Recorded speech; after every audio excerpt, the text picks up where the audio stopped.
तो दोस्तों, नवरात्रि का ब्लॉग आने में बहुत ज़्यादा लेट हो गया, इसके लिए माफ़ी चाहते हैं।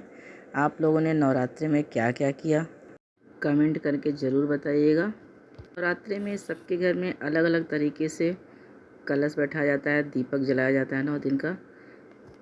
और अगर हमारे घर में कलश स्थापना होता है तो ये जेंट्स ही करते हैं और जेंट्स ही 9 दिन का दीपक प्रज्वलित करते हैं, जलाते हैं 9 दिन का दीपक।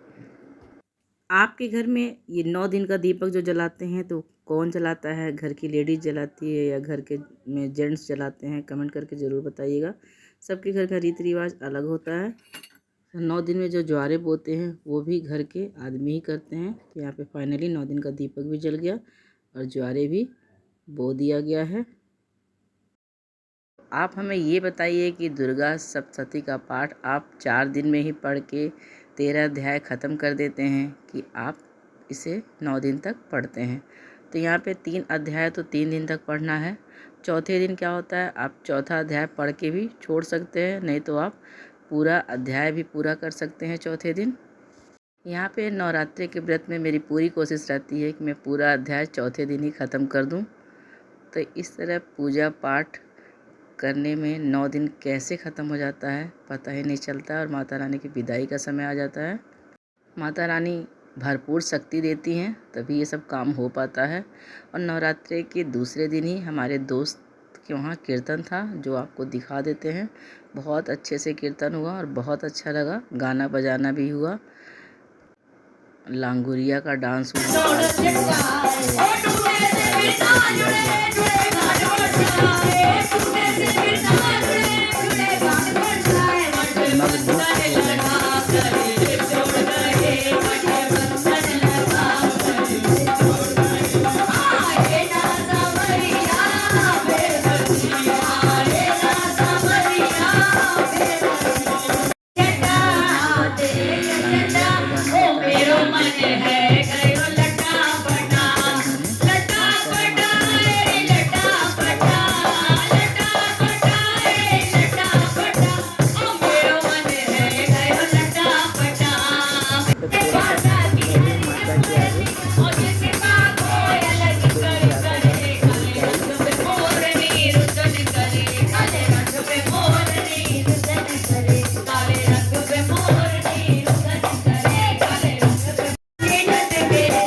यहाँ पे माता रानी के आगे मैं भी अपना झोली फैला दी हूँ और माता रानी से मांग रही हूँ। वैसे माता रानी को पता ही है कि इसे किस चीज़ की ज़रूरत है। अब यहाँ पे मैं अपने घर में सप्तमी के दिन कीर्तन करवाई और बहुत अच्छा लग रहा था। कीर्तन मंडली आई थी और बहुत ही अच्छा इन्होंने कीर्तन किया। सच बता रहे हैं कि 9 दिन के व्रत में अलग ही टाइप का एनर्जी आ जाता है शरीर में और पता ही नहीं चलता है कि हम यहाँ पे 9 दिन का उपवास हैं। तो आप जैसा कि देख सकते हैं कि यहाँ पे दीपक वगैरह कीर्तन मंडली वालों ने बेटे से जलवाई और फिर यहाँ पे गाना बजाना कीर्तन सब शुरू हो गया और बहुत ही अच्छा लगा।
यहाँ पे अष्टमी की रात में हम लोग घर का पूजा करते हैं, नवमी पूजते हैं। अगर आप लोगों के घर में होता होगा तो ज़रूर आपको पता होगा। तो यहाँ पे चौक बना रही हैं बहू रानी। तो पहले घर का पूजा नवमी कर लेते हैं, नवमी पूजा, उसके बाद ही हम लोग कंजक खिलाते हैं। नवमी के दिन सुबह में, ये रात में होती है पूजा, तो पहले बाहर में पूड़ी और आटे का हलवा बनता है इस तरह चूल्हे पे। आटे का पूड़ी और आटे का हलवा बना के फिर इस तरीके से पूड़ी पे हलवा, लौंग और ये सब रख के फिर ये मेरी जिठानी जी इसे पूज रही हैं। इन पूजा कर लेने के बाद फिर घर के सारे सदस्य एक एक करके आएंगे और फिर माता रानी का चरण स्पर्श करेंगे। आंगन में जब चूल्हे पे कढ़ाई चढ़ जाता है, हलवा पूड़ी बन जाता है, तो अंदर में भी बनता है चने की दाल की पूड़ी। तो यहाँ पे चने की दाल की पूड़ी, रसिया, परवल की सब्जी बना के यहाँ भी अंदर में माता रानी को साड़ी चुन्नी ओढ़ाते हुए और इस तरह पूजा करते हैं। तो सारा कुछ बन जाने के बाद माता रानी को पूड़ी, रसिया, परवल की सब्जी, लौंग, इलायची ये सब चढ़ाने के बाद आरती वगैरह हो जाता है। फिर यहाँ पे जल से अजवाइन करते हैं, मतलब जल चढ़ाते हैं। और जल चढ़ाने के बाद 5 मिनट के लिए ऐसे अकेले ही छोड़ देंगे कि माता रानी प्रसाद ग्रहण कर लेंगी। फिर घर में सबको ये प्रसाद बांटा जाएगा खाने के लिए।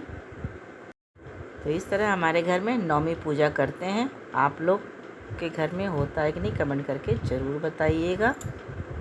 अब यहाँ पे रात में नवमी पूजा हो जाने के बाद दूसरे दिन, नवमी के दिन कंजक जो खिलाते हैं, तो उसके लिए हलवा, चना और पूड़ी बना के पहले भोग तैयार कर लेंगे माता रानी को चढ़ाने के लिए। तो पहले माता रानी को ये सारा प्रसाद चढ़ा देते हैं कि माता रानी भूल चूक माफ़ कीजिएगा, ये आप प्रसाद ग्रहण कीजिए। फिर उसके बाद कंजक बिठाते हैं और कन्या को खिलाते हैं, भोजन कराते हैं। कंजक खिलाने में एक छोटी सी कन्या आई थी और बहुत अच्छे से वो मेरे गोद में आ गई और खेल रही थी। देख सकते हैं छोटी छोटी कन्या और लंगूरा बैठ गए हैं प्रसाद ग्रहण करने के लिए और बहुत अच्छा लग रहा था इस समय। आप लोगों ने कैसे किया नवरात्रि का पूजा, कमेंट करके ज़रूर बताइएगा।